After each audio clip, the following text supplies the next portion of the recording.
Hello, how you doing? Welcome back to the channel. Bristol 26, Leicester Tigers 26. AJ MacGinty with a kick to win it at the death, which he missed. That's what I'm going to get into in this video. I was at Ashton Gate last night, so some of my reflections on the game and two sides in very interesting points in their season as things stand. Leicester not hitting the strides that they were last year when they won the league, and Bristol now bottom of the table after London Irish's victory against Newcastle yesterday as well. So if you are new here, please remember, subscribe to the channel, like the video, and drop a comment down below. What did you make of either of these sides? What did you make of the game last night? All right, let's get into it.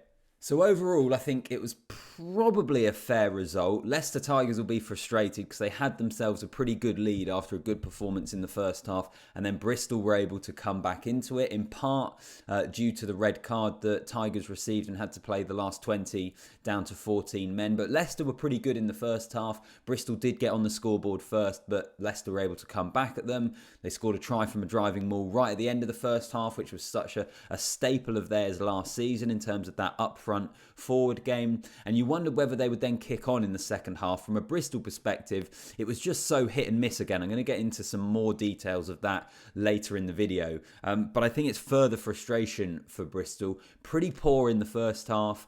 They did get a try early on, but then kind of lost their way. Then they came back into it in the second half, but ultimately it was just too little too late. They did give themselves the chance to win it, and AJ MacGinty just did not get hold of the kick at all, really. We know that he can knock it over from that distance. It was around the 10-metre mark, and he just fluffed his lines, unfortunately. So it ended a losing streak for Bristol, but it didn't see them return to winning ways. Since winning their opening two games of the Gallagher Premiership season, they have now failed to win their last 7, 6 defeats, and the 1 draw last night as well. And as I mentioned in the intro, Bristol are now bottom of the table. Now, there's no relegation this year. That's still been put on hold.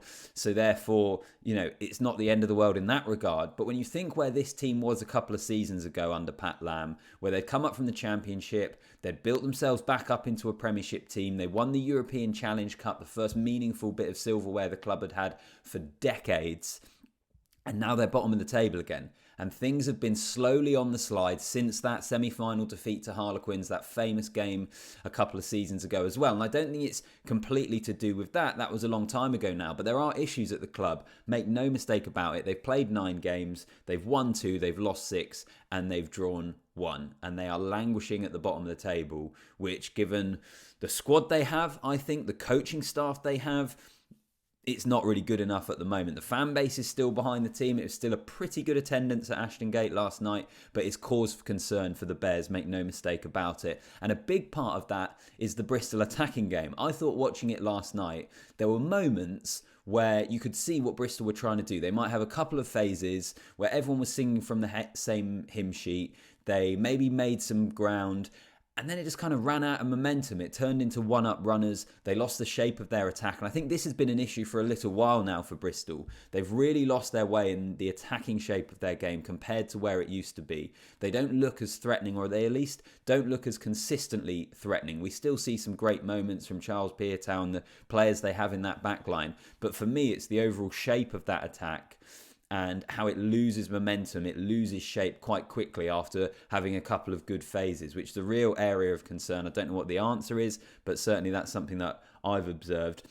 We saw the return of Semi Radradra last night as well. First time we've seen him after a lengthy layoff, which was good to see him back out there. He did get on the score sheet very, very quickly at the start of the game. Other than that, was relatively quiet. There were some flashes of what he can bring to the team, how he can be a real handful in the contact, had the ball in one hand looking to get the offload away. But I think because Bristol's attacking shape isn't hitting the strides that it has done previously, those sorts of characteristics aren't as beneficial at the moment because he doesn't have the runners off his shoulders. They don't have the holes to get through when he's made half a break. So Semi back, let's hope he has a good run in the team and that he does have a bigger influence on that attacking game, which, as I say, is struggling at the moment. And actually, there's a moment in the start of the second half which was just completely bizarre in terms of Bristol attack. They almost started the second half incredibly quickly. Dan Thomas charged down. He then picked up the ball, and you thought surely he just needed to burst towards the try line and see if he could get there. And he kind of went onto his knees, turned around, looked to get an offload away. Again, I just wonder whether there's something in that. Whether it was that just a moment of madness? Was it just a lack of clarity on his behalf? Or does it speak to a wider lack of confidence in the attacking game and in what they're doing at the moment? I don't know, but certainly everyone around where I was sat was kind of, what was he doing? Why on earth didn't he just go for the try line? And that was another frustration. Let's talk about Leicester though as well, because they're a really interesting proposition this season.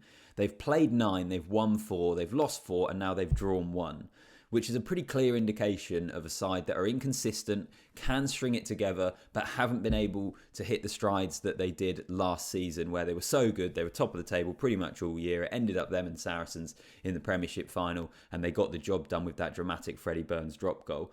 I think it's a reflection of where Leicester are at the moment. They're still a decent side. They can trouble anyone, but they're not as dangerous as they were last year. That was a game last year, Leicester Tigers win, and they probably end up winning relatively comfortably after giving themselves that lead at half-time. I think they then continue to take the game away from Bristol in the second half, and they just didn't do that at all. With the players they have, I think you'd expect a little better. I know they've lost Nemani Nadolo, who's recently departed, which was always going to be the case because he's heading down under.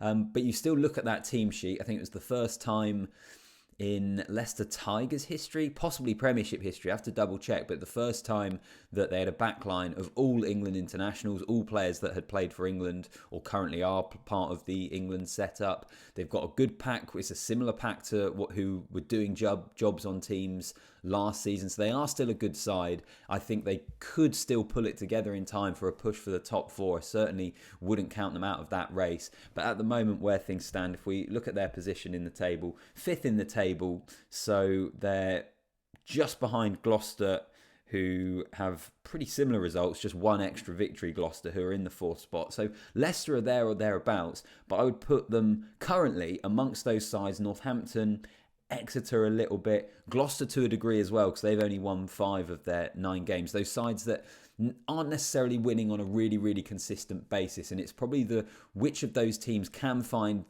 a level of consistency quicker that will end up getting in that top 4. But from a Leicester perspective, I'll be frustrated if I was a Tigers fan last night, because they'll probably feel they should have won that game from the position they got themselves in.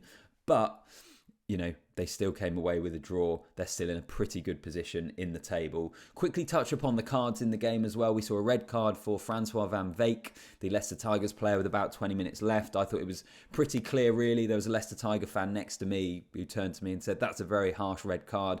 I've gone back this morning and listened to the chat between the referee and the TMO. They ran through the criteria. He was upright. There wasn't enough mitigation. It was contact to the head. It was a red card, unfortunately. I think that was the correct decision. Almost brought Bristol back into the game. Well, it did bring them back into the game, but not for the victory. And the Semi Randrandra one as well. We was flying in, a little bit reckless, but Freddie Burns was so low to the ground again. I think the yellow card was the correct decision. And I think it was more his kind of bicep that connected with Freddie Burns' head. Final mention I want to do before I end the video is Ellis Genge. I thought was absolutely superb all round last night. His hands for the Charles Piutau try in the first half were outrageous in the midfield. Make sure you go and check that out if you can see it. And then we saw what he can do with ball in hand, with carrying for the Ibitoye try, which then levelled the game up after MacGinty converted it. Big carry from Genge in the midfield, smashing through the defence, getting the pass away, and that released Bristol down the right-hand side. So maybe making the point against his former club. I don't know whether it was that or we just know what Ellis Genge is like. Such a competitor, loves to bring it every single time. I thought he was very impressive, and actually has been impressive for Bristol since he's joined the club. There are other players in that team at the moment who perhaps aren't quite standing out in the way that we would like them to. I think Ellis Genge is a person you can't level that to at the moment. I think he's performing really well. At the end of a great year for him, he was in the World Rugby Team of the Year, so he's thought of as one of the best players in the world at the moment, and he's certainly showing what he can do for Bristol. Right, that's my kind of thoughts on the game. Do let me know down below in the comments what you make of it. What do you think of this Bristol side who are bottom? Pat Lamb's Bristol side, bottom of the table.